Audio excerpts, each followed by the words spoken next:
3 tips for creating branded partnerships. When a business starts out and gets going, many owners believe that they can go about things on their own without the help of many others. This is how many new businesses are run, especially in the first few years. People want to forge their own path, do their own things, create a brand and personality for a company that feels completely their own. Plus, it's not always easy to find a brand partner in those early days. Most other brands and businesses aren't eager to sign on with another that hasn't proven itself yet. However, at a certain level, creating branded partnerships isn't just easier, it's downright essential for the growth of a company.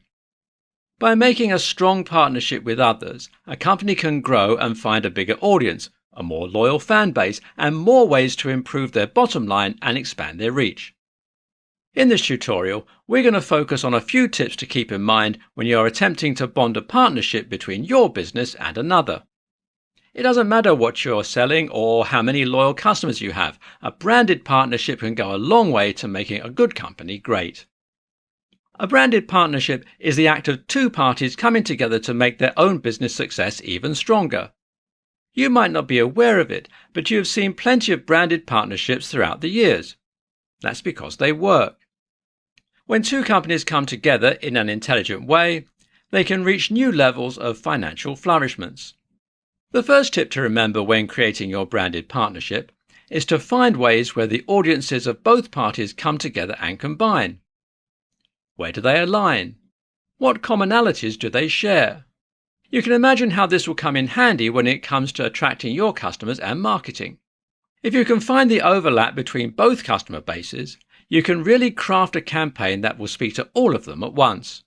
If your customers don't care about the products provided by your partner, then you will quickly see that the partnership isn't working and you should rework your plans. Rely on research to figure out how you can speak to both customer bases at the same time and really improve the bottom line for everyone involved. You should also create expectations for your new partnership, but you should never get carried away with them. While two companies coming together can really help the sales for everyone, it doesn't always happen overnight. It's smart, actually it's essential, that you keep your expectations in check. What do you expect from this partnership, and when do you expect to see the results? Remember that expectations are also goals, and it's smart for every company to have goals. But perhaps the most important tip to always remember is that you should really understand your product and your company before you attempt to make a branded partnership. This is pivotal, and it is, sadly, a step that many people miss. If you don't understand what you're selling, why you're selling it, and what value it brings to your customers, then you won't be able to find all the nuanced ways that you can work with other companies. Also, if you're not truly familiar with your products, then you likely lack a company culture, and this will also close you off to so many opportunities with partnerships.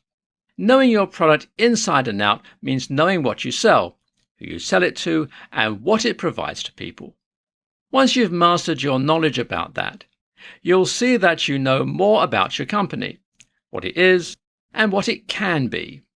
Before you can really create a meaningful partnership, you need to truly comprehend what your company is and what it stands for, and specifically, what it sells.